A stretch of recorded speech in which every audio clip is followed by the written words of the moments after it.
오늘은 우리가 아일랜드로 여행을 할 겁니다. 아일랜드는 어디에 있냐면 영국이 세 개의 나라가 연합된 국가잖아요. 그래서 UK라고 말하는데 잉글랜드라는 곳이 있고 네 개군요. 잉글랜드가 있고 잉글랜드 서쪽에 우리나라 서해 비슷한 곳에 웨일즈가 있고 그다음 북쪽에 스코틀랜드가 있습니다.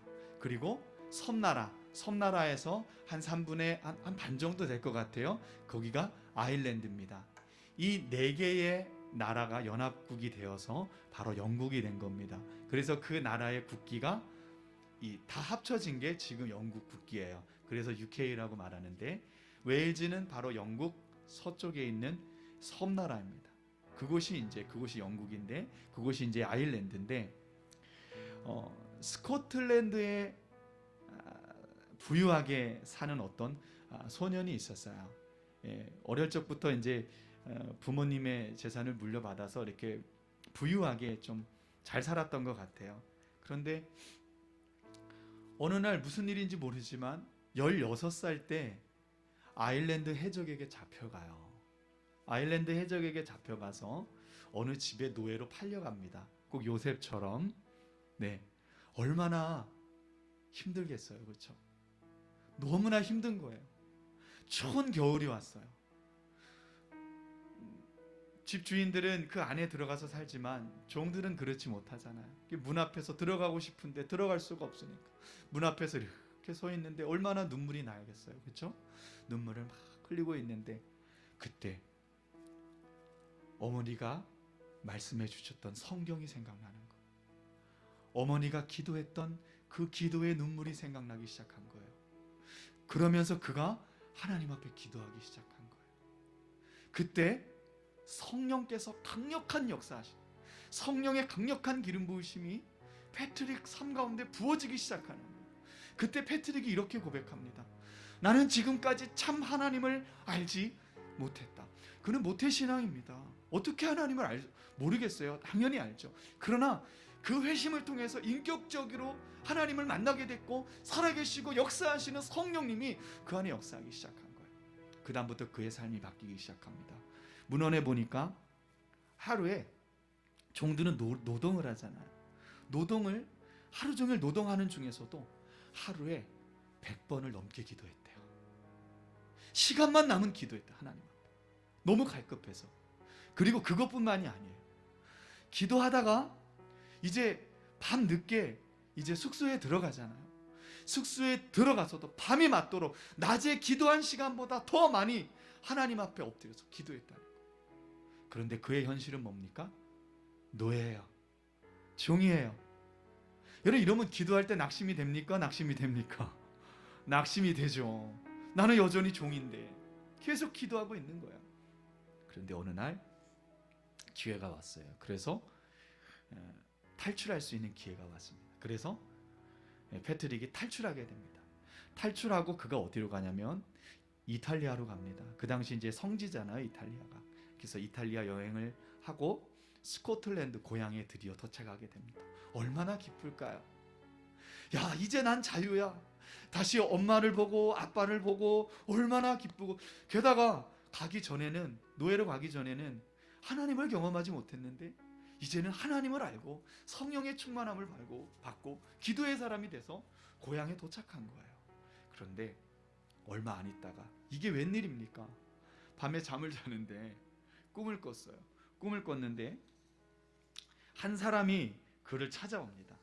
한 사람이 그를 찾아와서 빅토 리커스라고 부르는 남자가 꿈속에서 찾아와서 편지 한 통을 줍니다.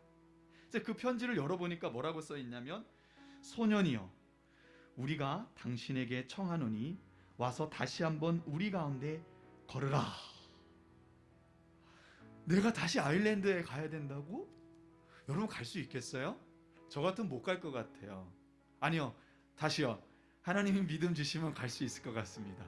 근데 사실 쉽지 않아요. 그렇지 않아요? 내가 종으로 노예 생활했던 곳에 다시 간다는 건 너무 어려운 상황이죠, 결단하기가. 그런데 그가 성경 말씀을 깨닫게 됩니다. 사도행전, 오늘 우리가 나누는 말씀인데 사도행전 16장 8절에서 9절 말씀이에요. 바울이 무시하러 복음을 전하려고 했는데 성령이 계속 막으셨어요. 그리고 드로아로 넘어가게 하시고 환상을 보게 하는데 어떤 환상을 보냐면 마케도니아 사람이 바울에게 들어와 이렇게 부른 거예요. 그래서 바울이 마케도니아로 넘어가고 토인비 교수님이 이야기하는 인류 역사를 바꾼 3대 사건 중에 하나가 그거잖아요.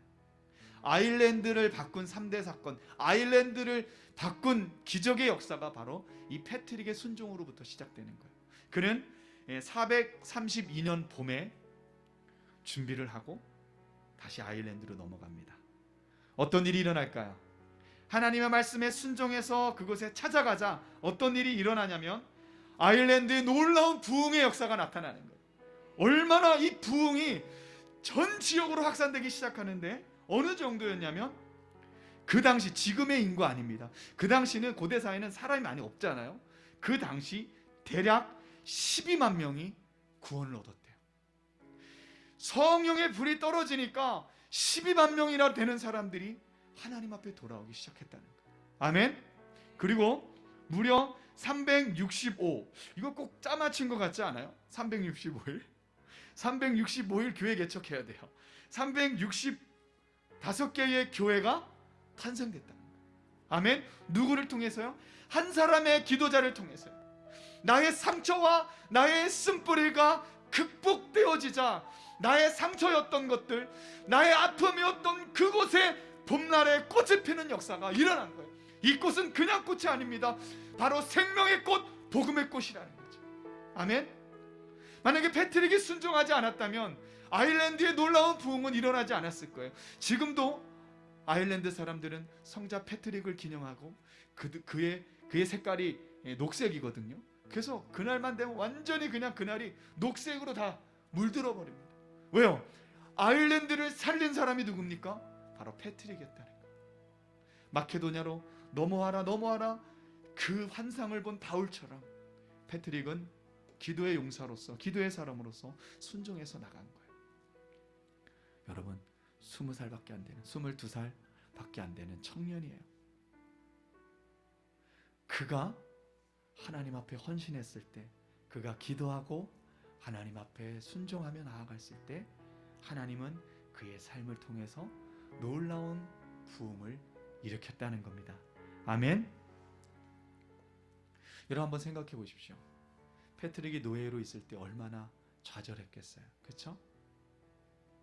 아무것도 없는. 그런데 그가 자유의 몸이 되었어요. 마음껏 누리며 살 수 있어요. 그런데 하나님의 부르심 앞에 그가 순종하며 나갈, 너무 쉽지 않아요. 너무 어려워요.